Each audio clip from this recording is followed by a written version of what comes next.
Bonjour, bonsoir, c'est Néné et vous écoutez Le Thé Noir. Je suis accompagnée de Ndaya. Aujourd'hui, on va vous parler d'argent et de comment investir en soi quand on est un adulte, c'est vraiment une priorité. Voilà, bonne écoute.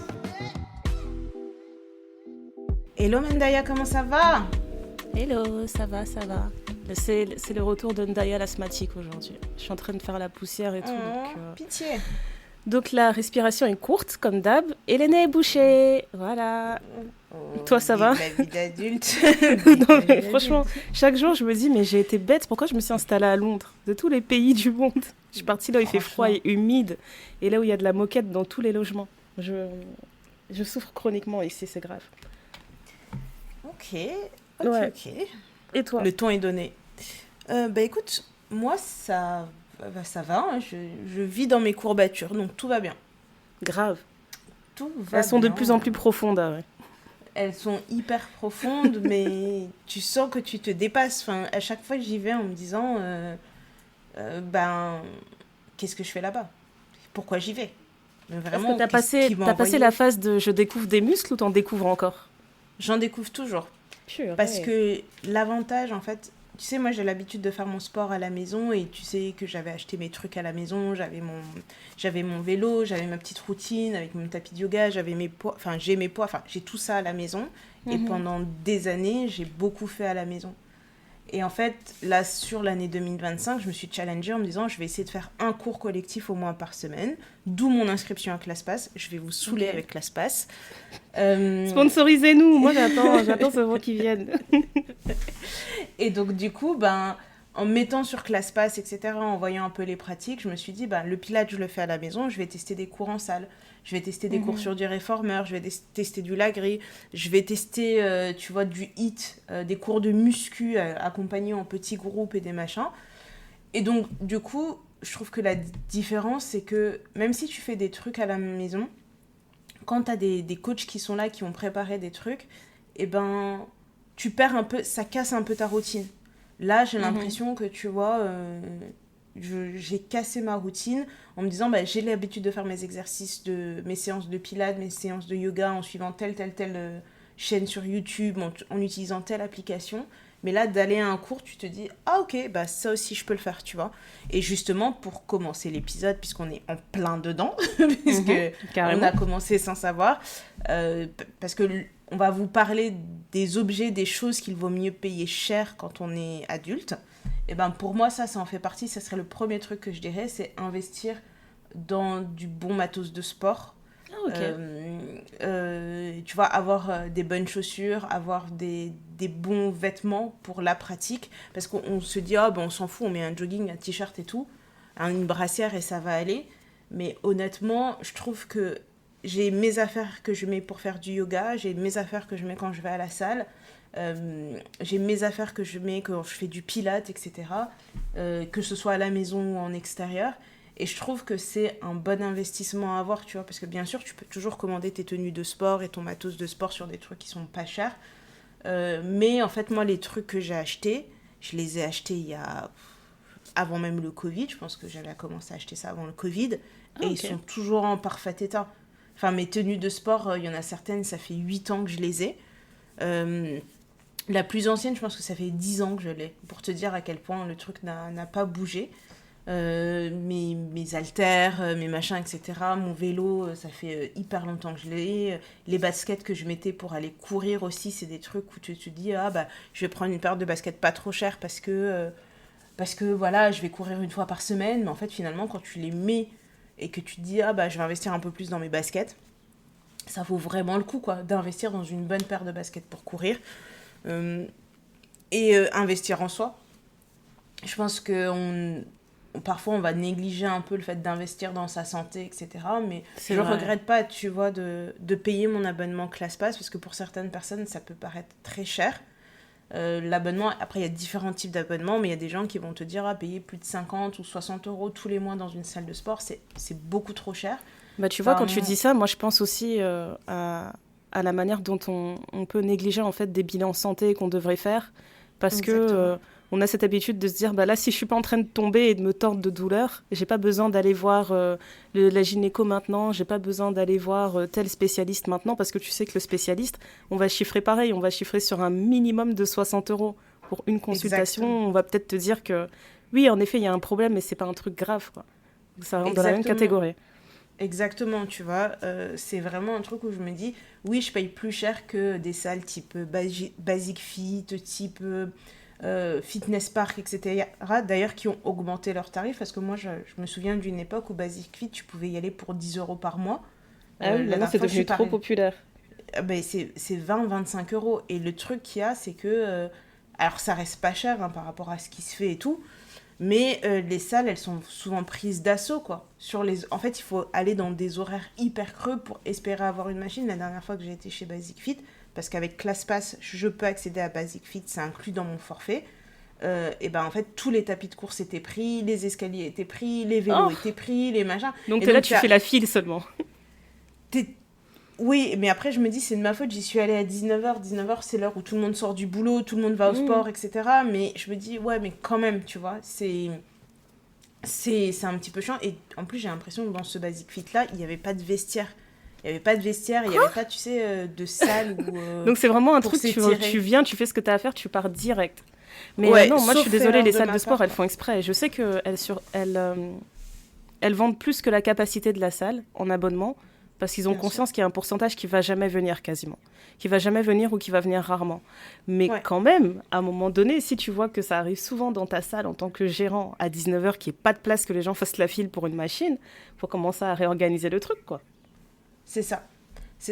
Et surtout que, tu vois, là, pour le coup, comme avec ClassPass, je vais dans beaucoup de salles différentes, tu vois, je me mets à juger un peu les vestiaires, à juger un peu l'accueil, à juger un petit peu tout des salles différentes dans lesquelles je vais. Et je commence à avoir mes préférés aussi. Donc, il y a des salles où je me dis, en fait, j'aime trop cette salle. Bah, quitte à y aller, bah, je vais y aller tout le temps. Parce que j'aime bien. Tu te dis, ah, bah, en fait, j'aime bien comment on est accueilli. J'aime bien le cours parce que le coach est très très bien. J'aime bien les vestiaires. Tu sais, c'est des trucs cons, hein, mais tu sais, t'arrives dans les vestiaires, le fait que t'aies un déo à disposition, que t'aies du démaquillant à disposition sans envie de te démaquiller, le fait que t'aies des serviettes propres, que t'aies un sèche-cheveux, une brosse, machin, etc. Voilà, là tu comprends pourquoi tu payes plus. Tu te dis, voilà, c'est ça que je veux. C'est le service que j'attends. Exactement, tu vois. Enfin, après, il y a beaucoup de salles qui misent beaucoup sur l'esthétique et en fait, les cours derrière, tu payes très très cher et c'est pas ouf. Ça aussi, ça peut arriver. Mais en ayant testé plusieurs salles, plusieurs trucs, je me dis que ça fait plaisir, même si j'utilise pas tous les équipements, ça me fait plaisir de savoir que, par exemple, si un matin j'ai envie d'aller faire ma séance à 7h, je vais faire ma séance à 7h le matin et ensuite je peux prendre ma douche tranquillement et me préparer tranquillement pour aller au boulot. Et que j'aurai un espace qui me permettra d'être apprêtée et qu'on ne sache pas tout de suite que elle a été au sport ce matin parce qu'elle n'est pas apprêtée comme d'habitude, tu vois. J'aime bien avoir ce petit truc en plus. Idéalement, les salles où il y a des saunas et des hammams, c'est le feu. Je me souviens que quand on allait au sport... Oh là là, c'est trop bien ça. Quand on allait au sport toutes les deux et qu'on se butait au sport, où on allait courir les machins, quand on faisait les séances de hammam et de sauna 1 ou 2 fois dans la semaine, mais c'était le feu. Tu peux juste t'endormir là-bas, c'est dangereux. Franchement. Et là, dans ma pratique, le truc auquel je suis en train de penser, c'est de me dire, j'aimerais bien rajouter des séances de cryothérapie. Parce que je vois qu'apparemment, ça fonctionne super bien, ça aide beaucoup pour la récupération et tout. Et de la Madero, je sais jamais dire ce truc. C'est le truc de massage avec les trucs en bois. Et en fait, ça aide à déloger les trucs. Mais ça, c'est pareil. C'est un truc qui va te coûter pas moins de 60 € par semaine. Parce que il faut le faire régulièrement pour que ce soit vraiment efficace, tu vois. Ah, okay. Et c'est la madérothérapie et ça aide à enlever toutes les tensions, à améliorer la circulation, tu vois. Parce que moi, j'ai souvent les jambes lourdes quand il commence à faire chaud, etc. J'ai essayé tous les trucs. Je suis à 2 doigts de mettre des bas de contention parce que je sais plus quoi faire. Et j'ai souvent tu vois, genre quand il commence à faire beau, tu vois, les pieds qui commencent un peu à gonfler, des machins, etc. Et j'ai beau faire du sport, j'ai beau faire des trucs, je me dis, ça passe pas, tu vois.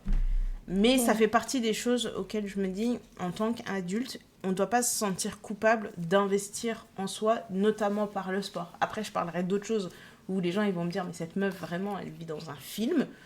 Mais pour moi, enfin, genre, s'il faut payer plus de 50 euros, plus de 60 euros pour être dans une bonne salle de sport pour se sentir bien, parce que comme tu l'as dit, c'est aussi investir dans sa santé, ben, let's go, quoi. On n'est pas tous obligés d'être butés du sport et d'y aller 5 fois par semaine. Non, pas forcément, tu vois. Mais tu te dis, ben, moi, je me dis que j'y vais 2 fois dans la semaine. Les 100 euros, ils sont rentabilisés, quoi. Les 60 euros, ils sont rentabilisés. Les machins. Après, pour des personnes, juste le Basic Fit à 25 euros par mois, c'est largement suffisant, tu vois. Mais moi, comme je suis quelqu'un qui m'ennuie facilement et que j'aime pas trop la routine, l'avantage d'utiliser un truc comme ClassPass, c'est de me dire que cette semaine, j'ai 2 séances à faire. J'ai envie de faire une séance de hot pilates et j'ai envie de faire une séance de yoga. La semaine d'après, je me dis, j'ai envie de faire de l'aquabiking cette fois-ci. Je suis chaude pour de l'aquabiking. En fait, je peux réserver une séance d'aquabiking. Mais tout ça restait dans le cadre de mes objectifs que je me suis fixé, quoi. Ouais. Ok. Donc voilà. Moi, qu'est-ce que j'ajouterais à la liste? Si on reste dans le côté santé, ce serait aussi la nourriture. Franchement, je prêtais pas trop attention à la nourriture à ce point-là quand je vivais en France. Je pense que déjà par rapport à mon alimentation, j'ai toujours aimé manger beaucoup de légumes, genre ajouter plein de légumes différents et tout dans mes plats. Donc c'était pas un problème pour moi en fait de me dire que il y a des moments je vais peut-être manger un grec ou je sais pas quoi, mais de savoir que ça va toujours être compensé parce qu'à la maison, ce que je vais me préparer, ce sera souvent à base de beaucoup de produits frais. Et là, je fais le comparatif entre l'alimentation en France et en Angleterre, et je trouve vraiment que en qualité d'aliments, on a tellement perdu. On a vraiment, vraiment perdu. Et ça m'a fait penser à ce que... On avait vu une vidéo là, d'une Américaine qui disait qu'elle avait passé des vacances en Europe et qu'elle mangeait plus en Europe pendant ses vacances qu'en Amérique et qu'elle avait perdu du poids. Ouais. Et elle s'est rendue compte, en fait, tellement les produits sont transformés aux États-Unis que quand tu viens... par rapport à l'Europe, tu vois, quand tu arrives en Europe et que tu manges plus sainement, ton corps, il s'habitue aussi. Et l'Angleterre, si je ne me trompe pas, c'est un des pays avec le plus gros taux d'obésité en Europe.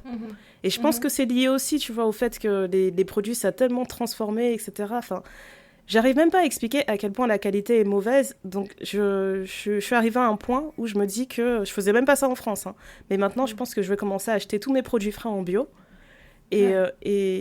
Et juste laisser tomber en fait les trucs de premier prix, et même quand c'est pas premier prix spécialement, hein, mais tu vois vraiment la différence. Genre, la dernière fois, je voulais faire un truc tout bête. Je voulais manger une baguette avec de la tomate. Je sais pas pourquoi, c'est des trucs que j'avais envie de manger. Baguette, tomate, mayo, basique.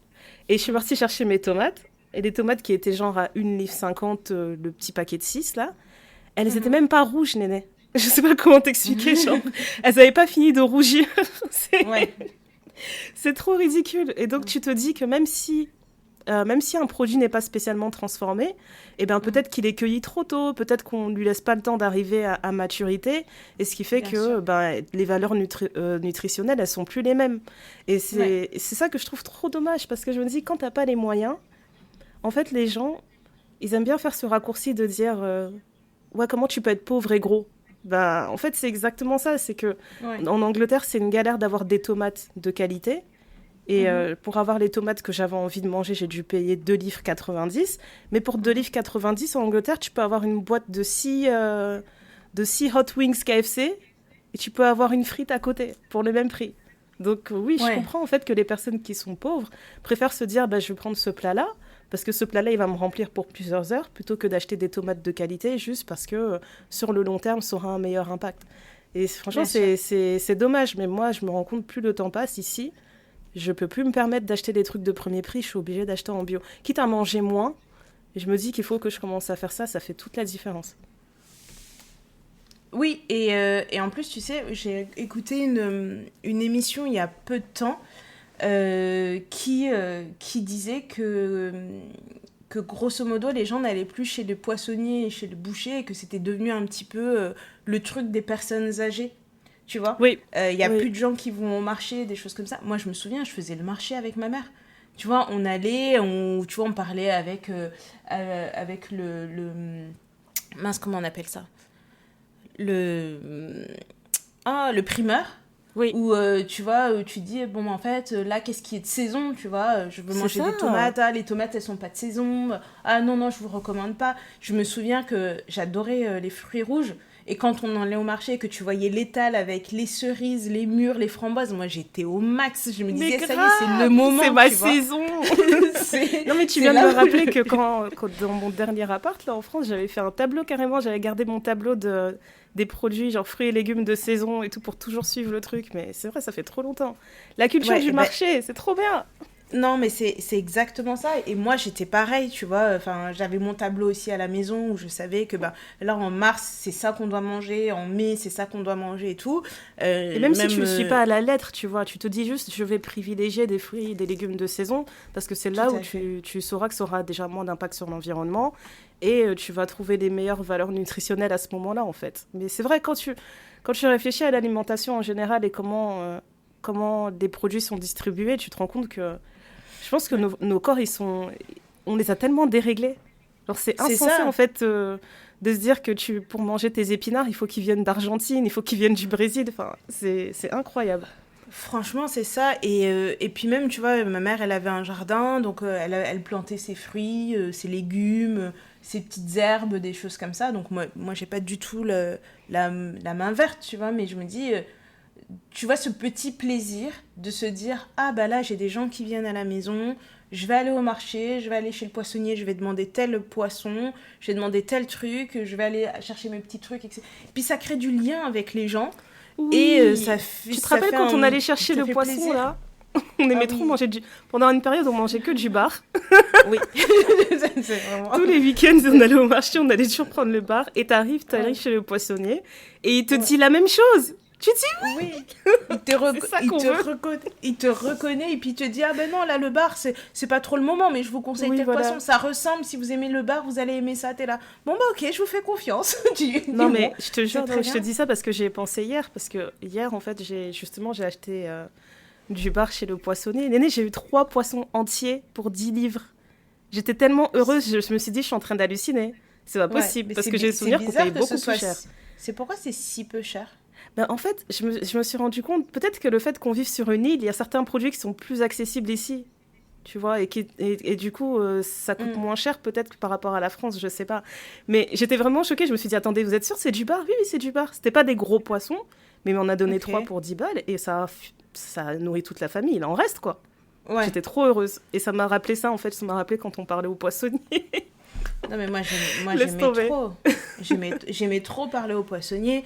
Mais t'as tout à fait raison. Hein. Franchement, pour manger des choses de meilleure qualité, j'ai l'impression qu'il faut prendre cette habitude d'aller chez poissonnier, boucher, primeur, etc. Oui, bien sûr, dans la limite du possible par rapport à sa bourse. Oui, mais on a toujours l'impression que c'est plus cher. Mais parfois, c'est pas plus cher. Parce que, par exemple, si tu veux avoir Enfin, tout le monde connaît cette astuce, je pense. Quand tu veux avoir des trucs, c'est le poissonnier qui sont un peu moins chers. Ou, enfin, même chez les poissonniers, chez les primeurs, chez les maraîchers, etc. Bah, quand il va en fin de marché, bah, c'est souvent un peu moins cher. Ouais, parce qu'ils veulent liquider leur stock, etc. Parfois, le poisson chez le poissonnier, c'est moins cher que d'acheter en grande surface, tu vois. Après, c'est bien entendu chacun par rapport à sa bourse, pardon. Mais comme tu dis, c'est quelque chose dans lequel on aimerait... il faut investir, quoi. C'est parce ça. Et après, je me dis, c'est vraiment... qualité, ça n'a pas de prix, tu vois. Enfin, moi, je me dis... quand je goûte des tomates qui ont goût de l'eau, enfin, je suis désolée, une tomate, c'est pas censé avoir le goût de l'eau, quoi. On est d'accord. Et quand tu vas dans le sud, j'avais des amis de mes parents qui vivaient dans le sud et qui te prenaient les tomates du jardin, que tu pouvais juste les manger comme ça, en croquant dedans. Ça, c'est mon rêve. Je dis, mais c'est ça une tomate. C'est mon rêve, mais je te jure, je pense qu'on va en parler en long et en large dans un autre épisode. Mais tu te rappelles quand on est parti à Malte, là, pour le mariage de ta cousine, on s'est promené dans des rues. Et il y avait des gens, genre dans la devanture de leur maison, il y avait des tomates cerises qui poussaient. Les tomates cerises que j'ai mangées dans la rue, c'était les meilleures que j'ai mangées de toute ma vie. J'ai jamais mangé des tomates cerises aussi bonnes. Et je sais qu'un jour, on s'est posé, on a fait une sorte de petit apéro impromptu. Et on a juste pris tomates cerises, huile d'olive, de la petite charcuterie, genre de la mozzarella. Et les produits étaient tellement frais, c'était tellement bon. Ouais. Genre, en fait, je sais pas... ce que j'essaie de dire, c'est que des fois, on pense qu'on va acheter moins de quantité, plus cher, etc. que ça va pas nous suffire. Alors qu'au final, quand tu manges des produits de bonne qualité, la satiété, elle arrive même plus vite. Tu te rends compte que c'est tellement complet, c'est tellement riche que ça va te suffire. Et ça te permet aussi de repenser la manière dont on consomme. Parce que, oui, tu vas te dire qu'aller chez le boucher, acheter 2-3 kilos de viande, etc., ça va coûter cher. Mais est-ce que tu as besoin de manger de la viande tous les jours de la semaine ? Peut-être que tu peux acheter un bon morceau de viande une fois toutes les 2 semaines. Tu n'es pas obligé d'en avoir tout le temps dans le frigo, quoi. Donc ça aussi, c'est à réfléchir. Ouais. Exactement. Et je pense qu'encore reparler de la santé et pour appuyer sur quelque chose que tu as dit tout à l'heure, sur le fait d'aller voir des spécialistes, il faut vraiment pas négliger. Tu vois, là, moi, j'y repense. Tous les débuts d'année, c'est un peu le tour du check pour voir, alors là, je vais aller voir le gynéco, je vais aller voir l'ophtalmo, je vais aller voir le généraliste, je fais un peu tout ce que j'ai à faire. Mais c'est des trucs sur lesquels on aime trop négliger. Et surtout, nous, en tant que femmes, si on n'est pas au bord de la fin, on se dit, c'est pas grave, ça peut attendre. Mais un check-up chez le gynéco régulier, ça n'a pas de prix. Parce que, en fait, c'est tellement en intérieur. Tu sais, c'est pas quelque chose comme le dermato où si t'as une tache qui apparaît, si t'as une plaque qui apparaît, tu peux tout de suite le voir et te dire, tiens, ça, c'est pas normal. Nous, tout se passe à l'intérieur, à moins que tu connaisses tes odeurs par cœur. Yes. Et même à ça, parfois, on n'y fait pas attention, tu vois. Et du coup, il peut se passer quelque chose et tu sais pas. Où tu vas te dire, en fait, non, mais je savais pas. Il y a des trucs qui peuvent se développer à l'intérieur.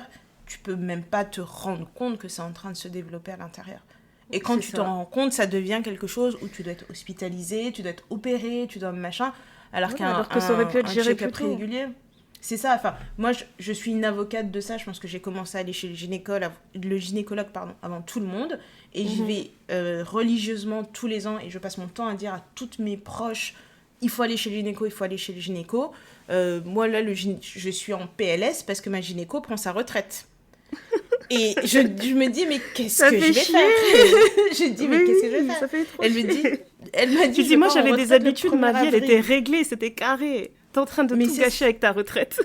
Non, mais elle part le 1er avril en retraite et je suis en train de me dire, donc du coup là, il faut que je trouve un ou une nouvelle gynéco. Et parce que c'est un médecin qui t'accompagne dans toute ta vie. Et donc maintenant, dans mes critères de recrutement, c'est que je vais chercher un gynéco ou une gynéco plutôt jeune pour être sûre que pour les 20 prochaines années, je n'ai pas besoin de changer. Non, mais je t'imagine trop aller voir ta gynéco et genre la meuf elle est enceinte et tu dis voilà. Non mais franchement, j'ai tout essayé, voilà. Il fallait qu'elle fasse un gosse. Non mais franchement, parce que là, en fait, c'est des trucs qu'on se dit, en plus, il y a beaucoup de médecins qui sont en secteur 2 maintenant, donc ils ont le dépassement d'honoraires ou une consultation au gynéco. Moi, quand j'ai commencé à aller chez le gynéco, je payais ma consultation 50 €, et ça, c'était en secteur 2. Donc déjà, là, je trouvais que c'était cher par rapport à une consultation à 20 balles chez le généraliste. Je me disais, quand même, 50 €, mais bon, c'est un spécialiste. Aujourd'hui, la consultation, elle n'est pas en dessous de 100 balles. Et je me dis, en fait, je vais le faire. Et c'est une fois par an. Donc, dans ton cerveau, tu commences à réfléchir. Tu dis, comme c'est une fois par an, si je divise par 12, c'est comme si je payais autant chaque mois. Bon, ok, ça va, tu vois. Voilà, mais c'est un truc sur lequel il faut vraiment, vraiment, vraiment investir. Sa santé, c'est mieux de prendre les choses quand c'est pas trop grave. C'est plus facile à gérer, plus facile à réparer, que d'attendre que tout devienne très, très grave et que tu te dises, oh là là, c'est grave. Maintenant, ça engage beaucoup plus de choses. Et bien sûr, il y a toujours des alternatives parce qu'on pense toujours que le gynéco, ça coûte 100 balles, j'ai pas les moyens, je le ferai après. Mais il y a toujours des alternatives. Bêtement, trouver un rendez-vous pour un ophtalmo à Paris, c'est une galère sans nom. Et il y a les points vision. Ça coûte la consulte entre 60 et 65 €, si je dis pas de bêtises. Et ça te permet de voir un ophtalmo, de refaire tes lunettes, etc. Voilà, c'est réglé, tu vois. Il y a toujours des alternatives au fait de ne pas trouver de médecin dans un cabinet, parce que les médecins aussi, la population, elle est grandissante. Je pense qu'ils ont une patientèle, mais tellement énorme. Surtout sur des choses comme ça pour les femmes, les gynécologues. Enfin, le gynécologue, c'est un médecin que tu vois régulièrement. Enfin, c'est pas un médecin que tu vois une fois et puis c'est fini, quoi. Donc voilà. Je pense qu'il faut... Ça fait partie aussi des choses, là... c'est le 360 de la santé, c'est on investit dans soi pour le sport, on investit dans soi dans la nourriture, on investit dans soi dans la santé. Ça, c'est vraiment des postes où il y a peu de marge de manœuvre sur la qualité, sur le prix qu'on met dans ces choses-là, parce que ça va nous aider sur le long terme. Et même si les gens râlent et qu'on est trop de centenaires dans X années, et ben c'est pas grave, on sera trop de centenaires dans X années parce qu'on aura bien vécu. Et on sera des centenaires cool. On sera des centenaires grave cool. On sera vraiment des centenaires grave cool. Donc voilà. Oui. Bon, sur une note plus légère, je sais qu'il y a des trucs que j'ai mis dans ma liste et je sais qu'on en a parlé dans d'autres épisodes. Notamment avoir un bon aspirateur. Je sais qu'il y a un épisode où j'ai fait tout un épisode où je vous ai raconté mon amour pour mon nouvel aspirateur. Franchement, c'est un des meilleurs cadeaux que je me suis fait. Je l'aime d'amour. Comme j'ai dit au début de l'épisode, je souffre de l'asthme. Et sans un aspirateur de qualité qui aspire vraiment la poussière, qui t'arrache les trucs de la moquette, je pourrais pas, en fait. Je pourrais pas tenir. Donc vraiment... parce que je vois souvent des deals où, par exemple, tu vas acheter sur Amazon, ça va te mettre des aspirateurs premier prix, d'une marque Amazon d'ailleurs, ou ce genre de choses. Et en fait, je me dis, j'ai déjà essayé plein de fois les aspirateurs de premier prix. Et sur les premières semaines, tu as l'impression qu'ils fonctionnent bien. Tu te dis, purée, j'ai vraiment fait une bonne affaire. Mais en tout cas, moi, j'ai l'impression que dans la plupart de ce qui est électroménager, quand ça coûte moins cher, c'est parce que la performance, elle est vraiment limitée. Soit ça va être une puissance moyenne tout le temps, et ça va durer longtemps. Soit ça va être une grosse performance, mais il va pas durer 1 an, quoi. Donc ça sert à rien. Donc vraiment, dans tout ce qui est électroménager, je blague même plus. L'aspirateur, là, il a coûté 3 chiffres. S'il fallait que j'en mette 4, j'allais en mettre 4, c'est pas grave. Mais il y a vraiment des choses sur lesquelles il faut pas blaguer. Et j'étendrai même ça jusqu'à ce qui est ordinateur, téléphonie, etc. Après, je sais que ça s'applique pas à tout le monde, mais moi, ce que j'ai compris vraiment sur les dernières années, c'est que avec le volume de choses que je fais sur mon ordinateur et sur mon téléphone, je peux vraiment pas me permettre d'avoir une machine qui est bancale ou qui est de seconde main, mais qui a déjà servi pendant des années à quelqu'un d'autre, etc. Je peux pas avoir du matériel qui risque de me lâcher à tout moment. Il faut vraiment que ce soit solide, il faut qu'il soit assuré, il faut que j'ai ma garantie dessus. J'ai appris à la dure, là, que j'aurais dû mettre une vraie garantie sur mon MacBook. Mes enfants, ils ont cassé l'écran de mon MacBook. Et là, la réparation, on me demande de payer 500 livres. Mais genre, ça arrivait 1 mois après l'expiration de ma garantie de 2 ans. Et j'avais le cœur brisé. Vraiment, je n'ai pas d'autres mots. Jusqu'à aujourd'hui, on ne sait pas qui a cassé cet écran. Genre, les enfants, tous les 3, on leur demande, personne ne parle. Je les ai jamais vus aussi solidaires de ma vie, Néné. Mais c'est beau, non? C'est beau. Non, mais moi, je vais rebondir là-dessus en disant que pour la garantie pour certains appareils, il ne faut pas négliger. Et même pour les voyages, de prendre des garanties en général. Parce que moi, ça m'est arrivé l'année dernière. J'ai le frigo qui a lâché une première fois. Et je me dis, bon, bah super. On avait la garantie. Le mec vient, il dit, on va réparer, machin, etc. Il répare. Il repart et le truc refait la même chose. Donc, il est revenu une deuxième fois. C'est abusé. Et j'ai dit, excusez-moi, là, en fait, je peux pas vivre sans frigo parce que, bêtement, j'aime bien mettre des trucs au frigo. J'aime bien ne pas avoir de la nourriture qui pourrit. Et j'aime bien aussi le fait de ne pas avoir à faire les courses tous les jours. Et en fait, si j'avais pas pris cette garantie d'échange ou je sais pas quoi, j'aurais dû repayer un frigo. Sauf que là, ils m'ont fait un avoir, machin, tu vas au magasin, boum, tu changes ton frigo. Et le réparateur m'a dit, en fait, il y a eu un défaut sur cette série d'appareils, donc je vous conseille de ne pas reprendre un tel appareil, mais prenez plutôt tel appareil. Tu dis, avec plaisir, je ne vais pas me faire avoir 2 fois. Mais grave. Mais purée, le stress que c'est, en plus, tu te dis, j'espère que ma garantie, elle est valable, j'espère qu'ils vont pas me créer des problèmes et m'inventer une histoire de non, votre garantie, elle couvre pas ce genre de problème, etc. Parce que ça arrive, ça aussi. Exactement. Alors, quand j'étais plus jeune, pour raconter ma life, en job d'été, j'ai travaillé chez Bouygues Télécom en tant que conseillère de vente. Et donc, la façon dont ça fonctionnait, c'est plus tu vends des trucs, plus tu as des primes, n'est-ce pas ? Et donc, du coup, tu as des packages qui se font quand, par exemple, si tu vends un téléphone avec une assurance, un téléphone, une assurance et une box, un téléphone, une assurance, une box et un accessoire. Enfin bref, ça, c'est le principe de plus t'en vends, mieux c'est. Et c'est vrai que parfois, tu te dis, prendre une assurance pour le téléphone, ils disent oui, mais telle assurance... si vous avez déjà une assurance à votre banque, ça va pas couvrir ci, ça va pas couvrir ça. Et c'est vrai que parfois, tu peux te retrouver avec beaucoup d'assurance, beaucoup de garanties, alors que ta carte bleue couvre ça. Donc, il faut toujours bien se renseigner sur vos cartes bleues, sur les choses que ça couvre avec l'assurance. Quand vous prenez des billets d'avion aussi, parce qu'on vous propose toujours l'assurance annulation, assurance machin, etc. Mais parfois, c'est déjà inclus dans votre carte bleue. Donc, il faut aussi toujours lire les petites lignes. C'est important de lire les petites lignes, comme ça on sait. C'est pour ça que moi, je sais qu'avec ma carte bleue, j'ai pas besoin de prendre d'assurance voyage, parce que c'est inclus dans ma carte bleue, et c'est aussi pour ça que je l'ai choisie, parce que je sais que je voyage régulièrement, et que s'il m'arrive un couac, ben je peux faire appel à ce service-là sans avoir à prendre un truc supplémentaire. Alors parfois c'est bête, c'est 10 ou 15 euros en plus sur un billet d'avion, mais je me dis, c'est 10 ou 15 euros qui sont économisés parce que j'ai cette assurance sur ma carte bleue qui est inclus dans mes cotisations que je paye pour ma carte bleue. Pareil, j'ai eu le même souci avec mes AirPods. Mes AirPods sont tombés en rade. Non, mais tu sais, le nombre de fois où je trouve des trucs de AirPods dans la rue, c'est tellement pas fiable, ce truc, ça tient pas. Ça tient pas du tout. Mes AirPods sont tombés en rade et j'étais très, très, très, très, très contente d'avoir pris le Apple Care. Parce que je suis juste allée chez Apple, j'ai dit « Bonjour, ça ne fonctionne plus » et ils s'en sont occupés direct, tu vois. Et je me dis, ça fait partie de ces choses où, bah oui, ça vaut un petit peu d'argent, mais je sais que pendant 3 ans, j'ai pas à me préoccuper de ça. Je suis plutôt soigneuse avec mes affaires.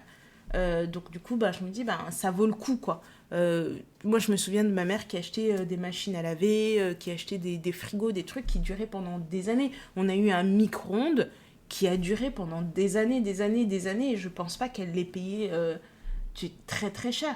Aujourd'hui, j'ai l'impression que tout ce qu'on achète, ça a une durée de vie tellement limitée, et on te force à prendre plein de trucs. C'est pour ça que je dis, il faut s'assurer de la réparabilité des choses et prendre des garanties quand il y a besoin d'en prendre.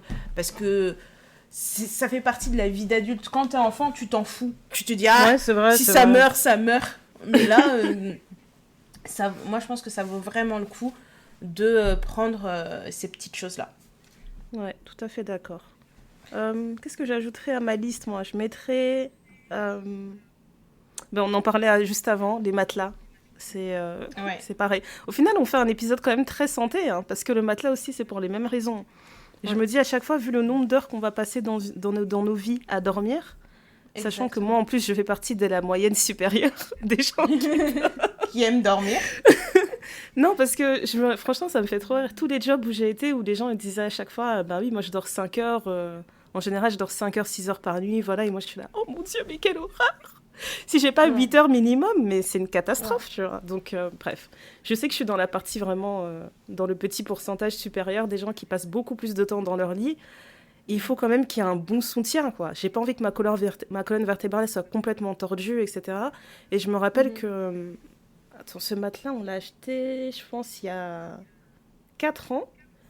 Et quand j'ai eu le déclic de changer le matelas, justement, tu sais, la fameuse peinture là, de la femme qui est assise au bord de son lit, mais elle se tient genre...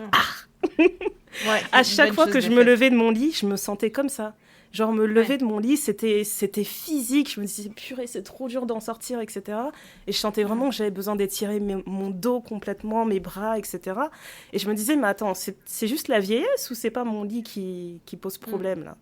Et c'était les deux, en fait. C'était le matelas et le sommier aussi qui était plus adapté, quoi. Donc, il a fallu que je change ces deux choses et j'ai vraiment senti la différence. Ça fait pas une différence du jour au lendemain où d'un coup, tu te réveilles comme une princesse, tu fais « Waouh, tout a changé !» Mais tu sens que les douleurs chroniques que tu avais, là, elles se sont beaucoup plus apaisées juste en changeant ces choses. Peut-être, tu vois, des fois, tu te dis que tu vas avoir besoin de consulter pour ton dos, pour quelque chose, etc. Alors que tu as des petites modifications à faire comme ça dans ton quotidien qui vont faire toute la différence. Et justement... parmi les choses que j'ai changées, j'avais changé le matelas, j'avais changé le sommier. Et après, je me suis rendu compte que mes chaussures aussi, ça n'allait pas.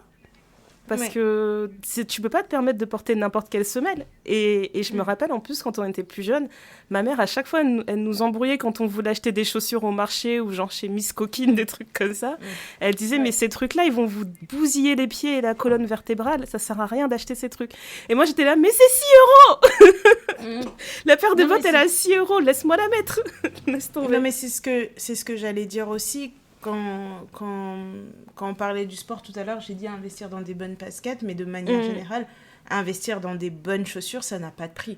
C'est vraiment franchement, parce que tu sais, moi ça m'est arrivé, hein, tu sais, d'acheter des paires de chaussures à 10 balles, machin, etc. Mais c'est pas des chaussures dans lesquelles tu peux faire la journée. Il y a des paires de talons. Là où je travaillais avant, je portais beaucoup de talons. Et ben, tu mets une paire de talons, t'as pas payé très très cher. À la fin de la journée, tu sens tes pieds qui tirent, tu te dis voilà. C'est pas possible, tu vois. Mais quand t'as mis un peu le prix dans tes chaussures, et ben tu te dis ça va quand même. Et qu'il y a un vrai soutien. Il y a un vrai soutien. Après, c'est vrai que les talons, de toute façon, je ne sais pas, les gens qui te disent qu'ils n'ont jamais mal en talons, je sais pas de quelle façon sont faits leurs pieds. Parce que, en fait, des talons, ça fait mal aux pieds au bout d'un moment. Mais tu as des chaussures qui sont plus confortables que d'autres, que tu vas plus porter, par exemple, quand on a des fêtes, des mariages, etc. En sachant que dans les mariages, on piétine beaucoup, tu vas un peu à gauche, tu vas un peu à droite, tu reviens, etc. Investir un peu plus d'argent dans une paire de chaussures que tu peux mettre régulièrement à plusieurs mariages, un modèle simple, bah ça vaut le coup parce que tu es là, tu te dis, en fait, on profite. Dans la vie de tous les jours, en étant à Paris, on fait beaucoup de choses à pied. Toi, pareil, à Londres, tu fais beaucoup de choses à pied. Enfin, je me promène pas en voiture, quoi. Donc, du coup, avoir des bonnes chaussures, quand tu passes ton temps à piétiner, monter, descendre les escaliers du métro, aller à gauche, aller à droite, tu te dis, ça, c'est que 20 minutes à pied, je vais le faire à pied. Bah, t'es content d'avoir une bonne paire de chaussures. Ouais. Parce que t'es confortable, t'es là, tu te dis, t'as mal, tu peux avoir mal aux pieds en fin de journée, hein, mais ça vaut vraiment le coup, quoi. Mais grave, mais tu te rappelles quand on avait fait le carnaval, par exemple, c'est des moments comme ça, toute la journée, t'es là, tu marches, tu te rends pas compte du nombre d'heures que t'as faites debout. Heureusement, t'as des chaussures quand même de qualité un minimum, quoi, pour soutenir tout ça. Et exactement. Là, je me rappelle, moi, je me suis toujours moquée de ma mère par rapport à ça. Genre, moi et Marie, on se moquait tout le temps d'elle parce que elle aime trop les Geox. Depuis toujours. Elle a toujours porté des semelles Geox. Elle est là, elle nous en parlait comme si elle était professionnelle, genre commerciale de la marque. Elle était là, tu vois, c'est une chaussure qui respire, la semelle, elle est de qualité, c'est vraiment ergonomique, etc. Donc, tout ce qu'elle achetait, il fallait que ce soit Geox ou il fallait que ce soit qualité genre italienne classique, quoi. Ouais. Et franchement, c'était trop drôle. Et là, en fait, quand elle est venue me rendre visite à Londres, on est parti dans une boutique Geox et une boutique Skechers. Et Skechers aussi, ils blaguent pas sur les semelles, etc. Et on était en train de regarder ensemble et je me suis dit, waouh, le cycle de la vie. Et là, j'étais intéressée, je me disais peut-être que je vais m'acheter des Skechers parce qu'elles ont l'air extrêmement confortables, le design est intéressant, ça pour la randonnée, c'est très bien, pour la vie de tous les jours. Donc c'est ça, devenir une adulte, vraiment. J'ai changé d'avis. Franchement, tu regardes les chaussures d'une autre façon. Et puis même maintenant qu'on a des enfants, je sais aussi que autant dans les fringues, tu vois, acheter un jean Levi's à une enfant de 4 ans, personnellement, moi, je dis, elle va mettre un jean qui habille, un jean machin, ça fait très bien l'affaire. Ouais, voilà. Autant sur les chaussures, je suis plus regardante. Surtout quand elle a commencé à marcher. Alors, c'est vraiment des vieilles croyances et je sais pas à quel point c'est vrai, mais un enfant qui commence à marcher doit avoir des chaussures en cuir. Donc, je cherchais partout des chaussures en cuir pour qu'elle commence à marcher, des chaussures fermées, machin, etc. Ma mère est en train de me regarder, elle me dit, mais t'es une malade mentale. Qu'est-ce que tu vas lui acheter des chaussures en cuir? Dans un mois, ça va plus lui aller. J'ai dit, on veut juste qu'elle marche droit. On veut qu'elle marche droit, d'accord? Dans sa vie, dans ses ambitions, dans toutes ses entreprises. Nous voulons qu'elle marche droit. J'ai dit, non. Et je suis partie. Et ça, c'est un truc que j'ai depuis très longtemps. Depuis qu'elle est là et depuis toujours. J'ai dit, en fait, tous les autres trucs, je peux payer moins cher, machin, etc. Mais les chaussures, ça, non. Je prends toujours la qualité. Et en plus de ça, les gens qui me disent, parce que les gens qui me disent, oui, mais regarde, là, tu lui achètes ça, je vais vous rappeler que mon meilleur ami, c'est Vinted, qu'il y a beaucoup de parents qui achètent des chaussures à des prix astronomiques pour leurs enfants, que les enfants ne portent jamais ou portent une fois. Et ce qui fait que moi, le nombre de... Parce que j'aime beaucoup l'avoir en Stan Smith. Je trouve que les Stan Smith, avec les scratchs sur les pieds de bébé, c'est tellement mignon. je lui ai acheté toutes ses Stan Smith sur Vinted et je pense que le plus cher que j'ai payé pour des Stan Smith neuves, c'est 15 Enfant, euros. en plus, franchement. En plus, les tailles enfants, 15 euros. on va pas se mentir, tu payes pas le même prix que la Stan Tu Smith payes. taille 39, taille 40, quoi. C'est pas pareil. Oui, mais ça reste 50 balles, 60 balles pour une paire de chaussures pour enfants. Mm. Là, je les ai toutes payées 15 euros. Et en plus, ce que je faisais, c'est que je dis, ah bah là, je vais acheter la version Stan Smith rose, machin, en taille 23. Et bah, j'ai acheté le 24, le 25, le 26, le 27. Je me dis comme ça, je m'en fiche. Elle va suivre avec ses chaussures, elle va grandir avec ses chaussures-là. Franchement.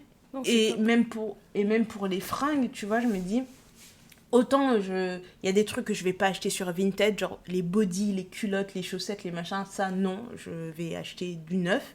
Autant il y a des petits trucs, genre les petites robes d'été, les petites choses machin, bah oui, bah je peux les acheter sur Vinted, t'as des trucs de très bonne qualité, des trucs jacquardis, les trucs petits bateaux, qui coûtent neuf un certain montant, mais finalement sur Vinted, tu les retrouves complètement neufs pour pas grand chose, quoi.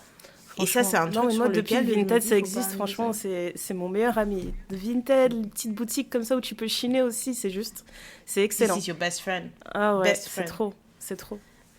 Mais c'est ça. Et l'autre truc sur lequel je pense qu'en tant qu'adulte, et ça s'applique aux personnes qui voyagent, sur lesquelles il faut pas négliger. Il y a deux trucs, mais là, en tant qu'adulte qui voyage d'abord, c'est les valises. Parce qu'on aime bien acheter des valises pas trop chères en se disant oh, on s'en fiche, etc. Mais ça vaut vraiment le coup d'investir dans une bonne valise. Parce que la maniabilité, la durabilité du truc, ça n'a pas de prix. C'est un truc, c'est... Mais oui. Ta valise, moi qui prends l'avion régulièrement, je me dis, bah, la façon dont elle est balancée dans l'avion, cette valise, bah, j'ai pas besoin en fait d'en racheter une tous les ans. Parce que moi, je sais que mes parents, par exemple, quand ils partent au pays, ils aiment bien acheter les sacs en tissu en se disant, bah, du coup, on perd pas le poids de la valise dans l'envoi qu'on fait. Donc, si on a le droit à 23 kilos, le sac en tissu pèse maximum 1 kg, alors qu'une valise, ça va être 4 kilos. Et donc, du coup, bah, on gagne machin et tout. C'est des calculs de genre, non, mais c'est pas possible, ma valise faisait que 22,5 kg, j'ai perdu 500 grammes. T'es là, tu dis, oh là, non, tu n'as pas perdu 500 grammes. C'est pas si grave. J'en pouvais plus de ces conversations. C'est pas si grave. Mais c'est vrai que bah, du coup, bah, ils se retrouvent à acheter ces valises-là à chaque voyage ou chaque 2 voyages parce qu'en fait, elles durent pas. Alors que moi, je prends ma petite valise à roulettes que je sors, que je remplis, je pars, ils disent ta valise, elle est encore bien. Ah oui, j'ai payé le prix. J'ai payé le prix, mais au moins je sais que pour les 5, 6, 7, 10 prochaines années, j'ai pas besoin d'acheter de valise parce que ma valise, elle est là, elle est solide, quoi.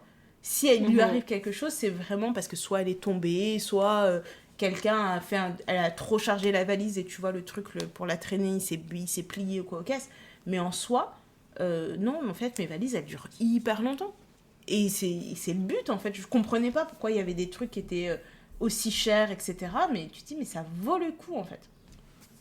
Ça vaut vraiment le coup de payer cher. Et l'autre truc qui, je pense, parlera à tout le monde, c'est les casseroles.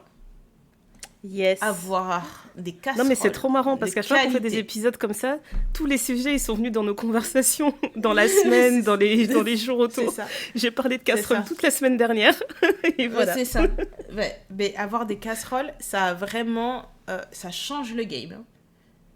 Parce que maintenant, quand je vois par exemple une poêle qui n'est pas de bonne qualité, parfois je me dis, il y a un petit arrière-goût dans cette nourriture, je pense que c'est la poêle. C'est pas le truc c'est pas la nourriture que je suis censée goûter. Et avoir des bonnes casseroles en termes de préparation, en termes de goût, en termes de trucs, je me dis, tu sais, il y a des gens qui mettent des prix sur des choses et tu te dis, ah, mais ça c'est juste pour la vibe. Oui, c'est pour la vibe peut-être, mais il y a d'autres choses vraiment, ça vaut le coup, quoi. Je te dirais pas, tu vois, si tu prends un thé une fois par jour, d'aller payer une bouilloire à 200 balles la bouilloire parce que tu te dis, oui, mais pour mon thé, ça va me donner de l'eau, machin. Ouais, bah en fait, prends une bouilloire à 30 balles, ça fera exactement le même effet. De la même façon que moi, je vais pas aller investir dans un sèche-cheveux Dyson, même si je suis sûre que c'est très très bien, mais le nombre de fois où je sèche mes cheveux, c'est pas du tout un achat rentable, en fait. Ouais, j'avoue. C'est vraiment pas du tout un achat rentable, tu vois.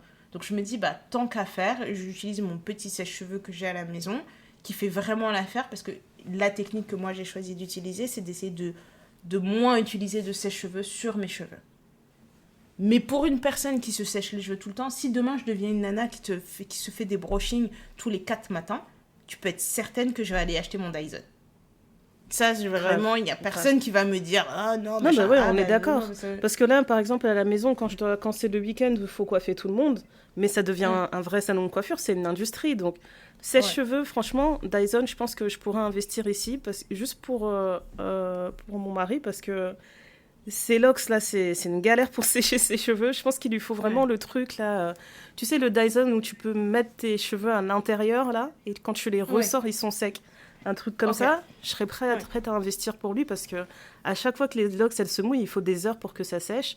Une brosse qui fait des vrais blow-out, je serais prête à investir aussi parce que mes filles, dès que tu défais leurs cheveux, fais-moi un blow-out, je veux voir ma longueur, etc. Enfin, laisse tomber.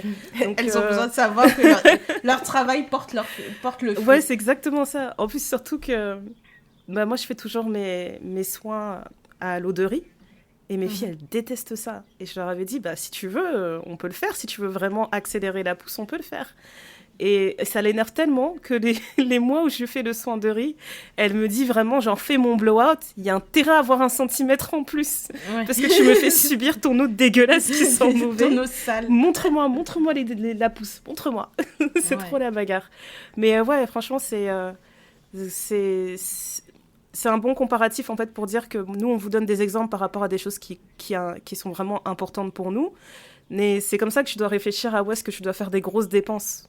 C'est par rapport à ce qui rythme ta vie, à ce que tu vas faire le plus souvent, et t'as pas envie de...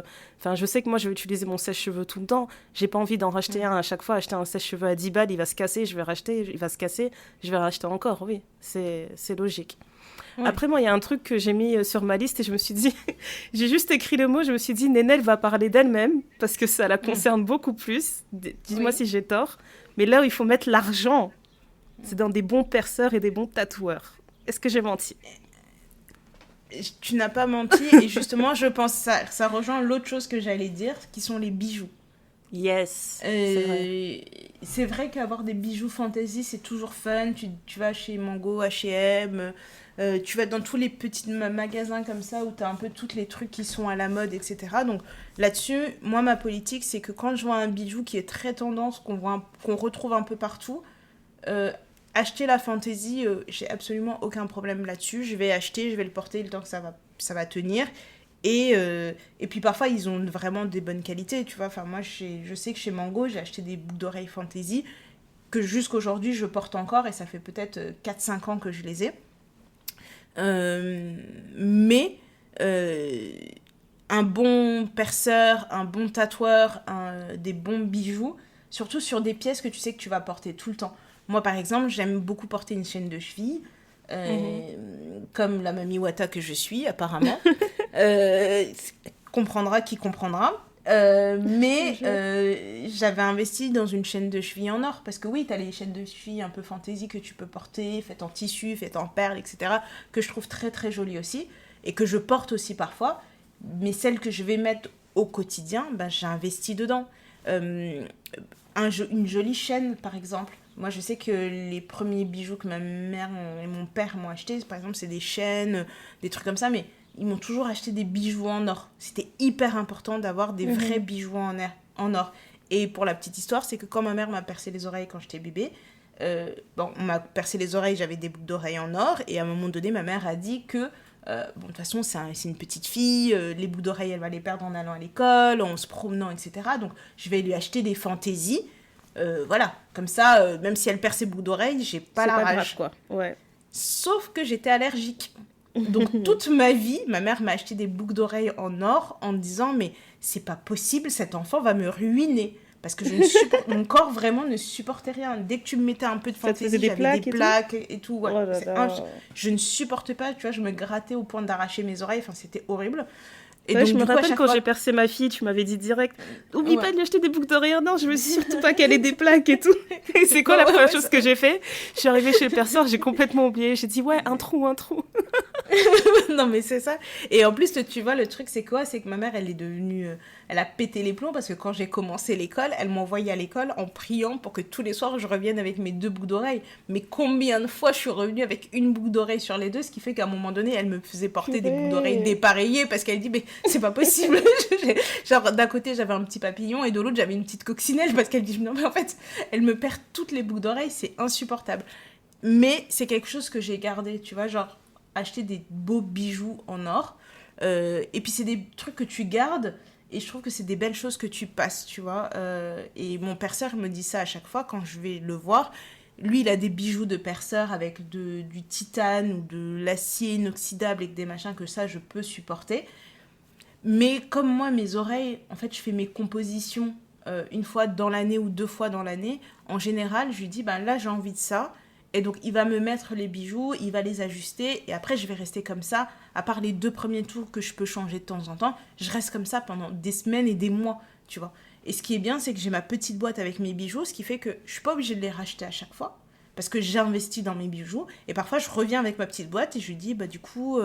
là j'ai envie de ça, et puis il regarde, il dit ah bon on va mettre ça, on va mettre ça, on va mettre ça, et puis on met et tout, il me dit ah ouais ok c'est cool, et je repars avec ma petite boîte, et je suis contente de faire ça parce que je me dis en fait c'est pas des bijoux que je perds, c'est pas des bijoux que je suis obligée de racheter, et pareil pour un tatoueur, ça m'arrive rarement de me faire tatouer comme ça à la volée, parce qu'on me dit ah c'est 30 € le tatouage. Je préfère avoir un joli truc qui va durer longtemps, et de prendre le temps de le faire. Et c'est comme ça que j'ai toujours fonctionné pour tous mes tatouages, c'est que je prends le temps de réfléchir à mon tatouage et comment je le veux, et je cherche, et je me dis, eh ben là, je vais faire confiance à ce tatoueur, et je vais faire mon truc. Alors parfois, il y a des petites déceptions, il y a des petits trucs, etc. Mais ça reste que ça raconte une histoire, et à présent, mon meilleur tatoueur, il est à Lisbonne. C'est le mec, yes. Et je pense que c'est la seule fois où je me suis fait tatouer sur un coup de tête en me disant écoute je vais regarder vite fait, j'ai vu 2-3 trucs sur le salon sur Instagram, ouais, la chance j'ai que vu t'as des eu, revues c'est de incroyable. machin et tout, ouais. Et je me suis dit ah bah allez je vais lui faire confiance, let's go, parce que j'avais fait à Porto aussi, j'avais repéré quelqu'un parce que j'avais un mariage à Porto, j'avais repéré des mois à l'avance une personne, etc. Le tatouage est mignon, mais il n'est pas aussi beau que je l'avais envisagé dans ma tête et au vu de ce que j'avais vu sur Internet. Et là, à Lisbonne, coup de tête, et ce sont mes meilleurs tatouages. Ils n'ont même pas bougé, en sachant que quand on se fait tatouer, il faut parfois aller faire une retouche et tout. J'ai jamais fait de retouche à ces tatouages. Le trait est exactement comme je le voulais. Enfin, ça reste... ce sont mes petites fiertés, quoi. Ouais. Donc, pour d'autres personnes, ils vont dire « Ah, mais il aurait dû faire ci, il aurait dû faire ça. » Mais c'est exactement on y va ce que je mets dans la tête. J'ai trop envie de retourner au Portugal, en plus. Franchement, moi, c'est sur ma liste des choses que je veux faire. Cette année, l'Italie, le Portugal, c'est sûr. Yes. Mais voilà, en fait, c'est... Comme tu as dit, c'est des choses sur lesquelles il faut pas négliger. Et alors, autre truc vraiment random... Un manteau, ça aussi, c'est un truc qu'il faut pas négliger en fait. Quand t'es un adulte, tu dois avoir le manteau que tu portes chaque hiver qui te tient bien chaud. C'est le manteau, et après avec le L majuscule. Tu peux t'acheter des manteaux histoire d'eux, tu vois. Ouais, je vois ce que tu veux dire, c'est comme le jean, tu vois, il faut que tu aies ta paire de jeans de qualité qui ne rate jamais, quoi. Ouais, moi je pense qu'il faut avoir... des pièces essentielles. Une bonne paire de chaussures, un bon manteau, le bon pantalon. Ouais, ok. La capsule de pièces essentielles je te que jure. Tu dois avoir dans ta garde-robe, que tu sais que ce truc, tu peux le laver, relaver, ça bouge pas, ça reste ton truc, c'est ta référence. Le t-shirt blanc, le soutien-gorge, n'importe quoi, enfin, une truc de pièces essentielles comme ça. J'avoue. Mais pas qu'avoir des pièces essentielles. Que tu mixes and match avec des choses que tu peux payer moins cher. Mais au moins, tu sais que ça fait partie des choses dans lesquelles j'ai investi parce que je sais que je suis trop d'accord avec toi. Je vais pas m'enlacer. Tu vois, genre un bon trench, ça vaut le coup, tu vois. Mais trop. Et ouais, franchement, je suis d'accord. Parce que là, on est en train de dire précédemment, oui... on achète des chaussures vintage, etc. Moi, j'aime beaucoup chiner, mais il y a certaines choses... En fait, moi, j'aime bien chiner et découvrir des trucs uniques parce que je me dis, j'ai pas envie d'aller m'habiller tout le temps chez Zara et porter le truc que Zara est en train de faire en ce moment parce que c'est tendance partout et au final, dans 3 mois, ce sera plus à la mode. Et ce que j'aime, en fait, quand je vais chiner, c'est que je vais trouver des pièces de n'importe quelle décennie, de n'importe quelle époque. Et il est juste question de trouver une pièce qui va résonner avec ma personne. Et puis, c'est tout.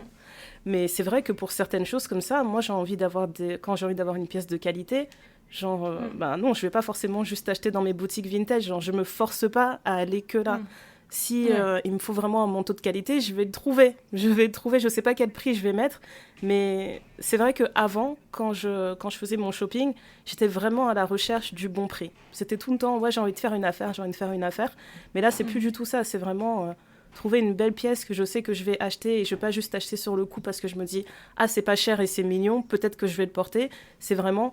Là, j'ai vu la pièce, je sais déjà avec quoi ça va aller chez moi, je sais déjà que c'est un truc qui va me sublimer, etc. Et c'est une bonne qualité. Tous ces trucs-là, en fait, toutes ces conditions, elles font qu'elles se rejoignent. Et s'il faut mettre le prix, on met le prix. C'est pas grave. Non, mais c'est ça. Je pense que c'est ce que j'ai appris en tant qu'adulte. C'est une des grandes leçons que j'ai appris en tant qu'adulte, c'est de définir mon style et de pas juste suivre les tendances. Et de savoir que, par exemple, moi, j'aime que mes jeans soient coupés d'une certaine façon. Du coup, je sais que même si c'est très tendance d'avoir le jean pas de def, le jean comme ci, le jean comme ça, le jean, le boyfriend, le machin, moi, ma coupe, c'est celle-là. Donc, je vais investir très cher dans ma coupe. Et après, j'irai dans Mango, Zara, COS, Uniqlo, machin, pour acheter des trucs un peu plus tendance, où je sais que je vais me lasser. Et que je vais le porter juste parce que c'est à la mode, tu vois.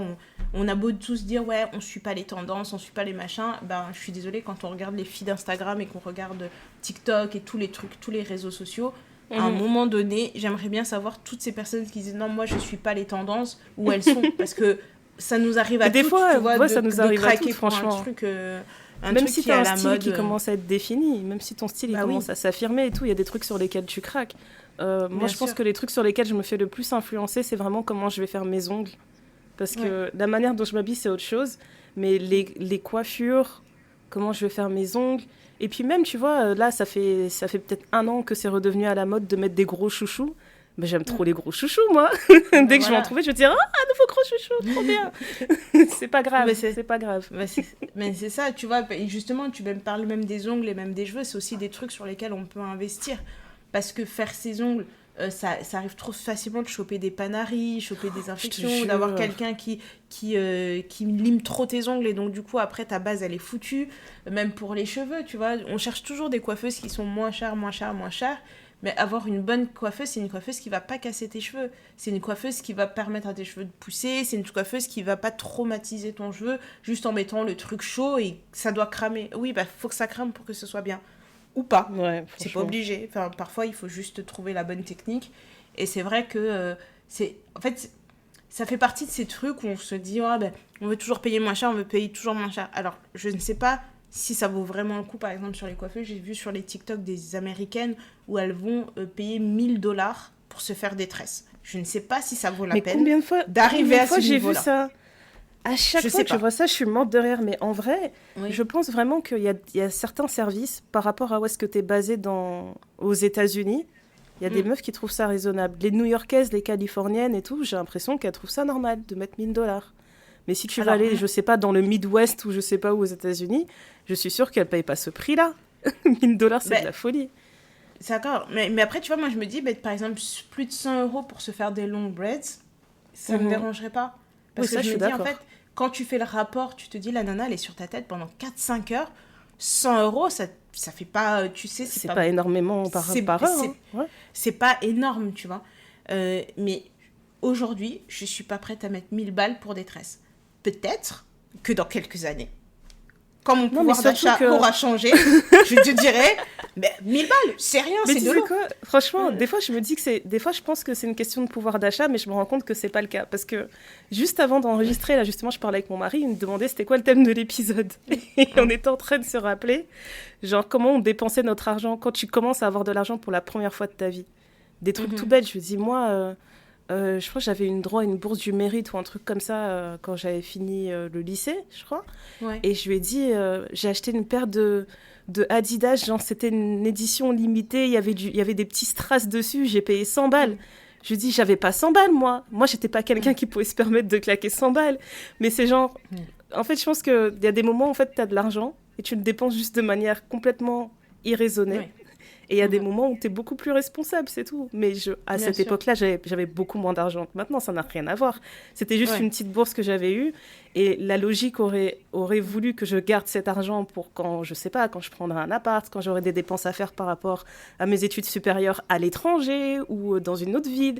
Non, moi, j'ai vu une paire d'Adidas, le vendeur, il a dit « C'est une édition limitée, hein. Là, franchement, si on n'a plus, après, c'est fini, tu vois. » Et moi, j'ai dit « Oh là là, elles sont trop stylées. C'était une édition limitée de Missy Elliott ou je sais pas quoi. » Et tu t'es dit « Voilà, c'est ça dont j'ai besoin. » Franchement, moi, mineure, je me suis dit « Oui, c'est ça que je vais faire, je vais mettre 100 € dans une paire de baskets. » Et lui, il était en train de me raconter aussi, pareil, quand il a eu son tout premier job étudiant, comment il claquait... il mettait des 200 € par baggy qu'il achetait, etc. Et je me dis, aujourd'hui, on est là avec des salaires. Jamais de la vie, je mets ça. Ouais, c'est ça. Non, mais c'est vraiment ça. Donc, ça veut rien dire, en fait, le pouvoir d'achat. Franchement, on verra. Hein. On verra. Mais j'avoue qu'aujourd'hui, je pense que s'il était question de payer 1 000 € pour une coiffure, ce serait un délire genre... tu sais, la coiffeuse qui fait des sculptures capillaires, là, qui avait fait un truc pour Solange Knowles. Un délire comme ça. Tu sais que la fille, genre, c'est une artiste. Elle fait des trucs spéciaux. Ouais. Tu te dis, événement spécial, vas-y, je paye 1 000 € pour faire une coiffure spéciale. Mais sinon, pour des tresses, non. Non. Ouais, c'est ça.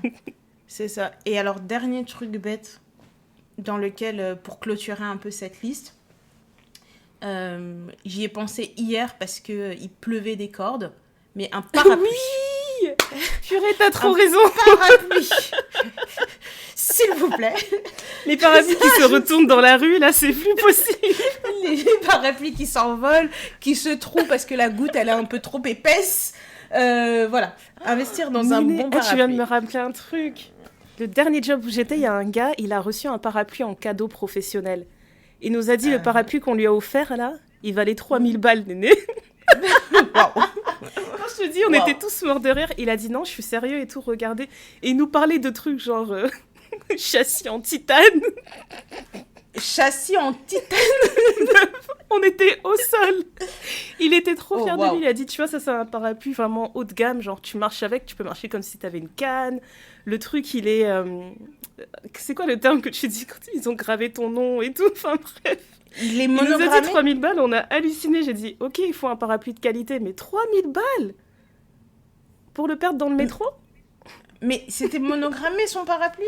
Ouais, son truc était monogrammé et tout. Enfin, j'ai halluciné et c'était un cadeau pro. Redonne-moi un peu la marque du parapluie. J'ai pas la marque, j'ai pas la... Néné. Tu voulais pas mettre 1 000 balles pour les tresses, t'étais prête à mettre 3 000 dans un parapluie. Bon, non, j'imagine qu'il doit en avoir des moins chers, mais quand même... S'ils me suivent toute ma vie et que c'est un cadeau que je laisse à l'héritage à mes enfants, ils vont se rappeler tu de sais moi quoi de génération en génération. On va googler le truc. On va googler le truc, je vais vous le retrouver parce que c'était sûrement une marque anglaise. Et comme ça, je vous le mettrai dans les références de l'épisode. Le parapluie de 3 000.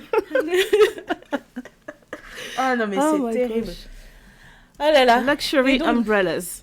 C'est ça que j'ai demandé à Google. On va trouver. On va partager avec vous. Et du coup, Ndaya, qu'est-ce qui te rend heureuse en ce moment? Eh ben normalement, au moment où vous allez écouter cet épisode, j'aurai fêté mon anniversaire. Happy birthday to you. Ouais. Happy birthday to you. Happy birthday. Hey. Ce matin, j'ai prévenu mes enfants, j'ai dit parce qu'ils arrêtent pas de me demander qu'est-ce que tu veux pour ton anniversaire, tu veux une fête, tu veux truc. Et en fait, j'arrête pas de saouler mon fils parce que mon fils, à chaque fois qu'on danse avec mes filles, il dit non, vous devez pas danser comme ça. Il est un peu trop rigide. Et je lui ai dit, tu sais ce qui me ferait plaisir, Eladj, j'aimerais bien que tu danses avec maman. Je lui ai dit, I want you to shake your bum bum. Il a dit, no. Il a dit, I can't promise that. Je sais pas pourquoi tu embêtes notre enfant comme ça. Laisse-le. Hein? Il veut pas shake the bum bum. Hein? Il laisse le vivre tranquillement. C'est pas chez moi. Il m'a dit, je peux danser avec toi, mais non, c'est hors de question. Je ne vais pas secouer mes fesses, madame. C'est pas possible.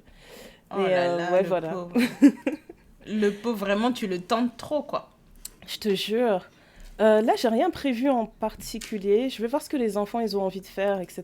Mais je sais pas. En tout cas, j'ai juste mon mari qui m'a dit, prévois rien. Tel jour. Okay. On va voir ce qui va se passer.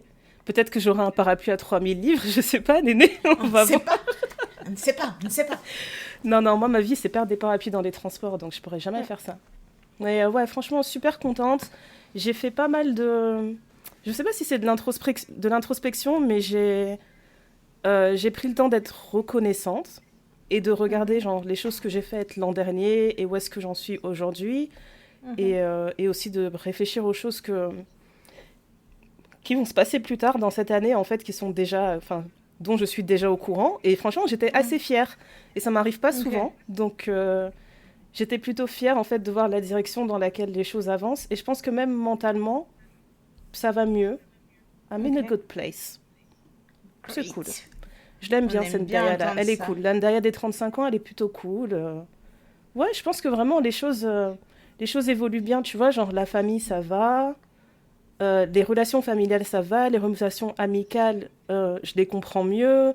Relations amoureuses, je comprends mieux aussi. J'ai l'impression que tout devient, tu vois, comme le vin. Tout en train de se bonifier. Ah, super. C'est ça. Donc ça, c'est vraiment cool. Super. Voilà. C'est tout ça vient qu'on d'en aime, haut. c'est ça qu'on veut. C'est Dieu qui donne. Exactement. Super. Ouais. Et toi, qu'est-ce qui te rend heureuse? Eh ben, ce qui me rend heureuse, c'est que ma mère revient. Hey, Alors, je pensais pas dire ça un jour, mais cette dame qui vit entre deux pays a étendu, je pense, son séjour au max du max. De la Maxence. De la Maxence, exactement, parce que c'est une forceuse. Et là, elle m'a appelée en me disant si, je reviens. J'ai dit, mais tu reviens comme la dernière fois, tu étais censée revenir. Et où la veille pour le lendemain, tu m'as dit, écoute, ma chérie, est-ce que tu peux repousser mon billet? Ou tu reviens, genre tu reviens. Elle dit non, là, je reviens, etc. Donc, on a des petits sujets en cours. Elle me dit comme ça, on va en parler face à face. Je lui dis très bien. Ouais, c'est... Waouh. C'est juste... Non, c'est bien. Je pensais pas dire ça un jour, mais je suis contente de la voir en vrai. Et puis voilà, je trouve que je suis dans une... Comme tu l'as dit, hein, je sais pas si c'est les 35 ans ou si c'est quoi, mais j'ai choisi la paix. Et je choisis la paix chaque jour et je suis en paix. Et j'en parlais justement avec une de mes cousines avec laquelle ça faisait très très longtemps qu'on s'était pas parlé. Et on faisait un petit peu le point de comment ça va, etc. Et elle me dit, mais du coup, elle dit, mais j'ai l'habitude que ta vie soit beaucoup plus pleine de rebondissements, qu'il se passe 1000 trucs. Elle dit, là, je trouve que c'est très calme par rapport à ce que j'ai l'habitude. Elle dit, mais t'es sûre que ça va? J'ai dit, ouais, ça va, je suis en paix, en fait. Je suis vraiment en paix. Je voulais que mon année soit douce, etc. Alors, ce n'est que le début de l'année, il peut se passer 1000 choses d'ici là.